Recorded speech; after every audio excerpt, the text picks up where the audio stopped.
பரிசேச்சனம் பண்ணி சாப்பிட்டோம்னா அது அன்ன தோஷங்கள்லாம் அதில் இருந்ததுன்னா போகும்.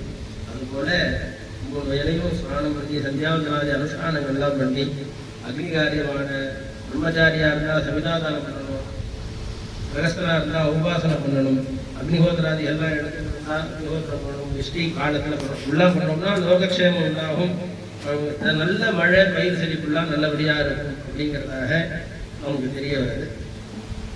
அதிலிருந்து புதன் புத்திகாரகனாக இருக்கார், குரு தான் நமக்கு வித்யாகாரகன், சுக்கரன் தான் நமக்கு உத்வாகங்களோ ஐஸ்வர்யங்களோ உண்டாகணும் அப்படின்னா கணேஸ்வரன் ஆயுஷ்காரகனாக இருக்கார். இது போல ஞானகாரகனாக இருக்குது. இது போல நவகிரகங்கள் தான் பிரத்யட்சமா இருந்து அனுகிரகம் பண்ணிட்டு இருக்கா, கண்ணுக்கு நேரா இருக்கா.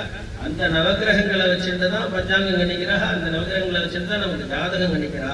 அப்படிங்கும் போது அந்த நவகிரகம் தான் பிரத்யட்சம், அவளுடைய அனுகிரகத்துல தான் நமக்கு க்ஷேமம் உண்டாகிறது. எந்த கோவிலுக்கு போனாலும் கடைசியில் நவகிரகத்தை வாசல்ல வரும்போது சுத்திட்டு தான் வருவோம்.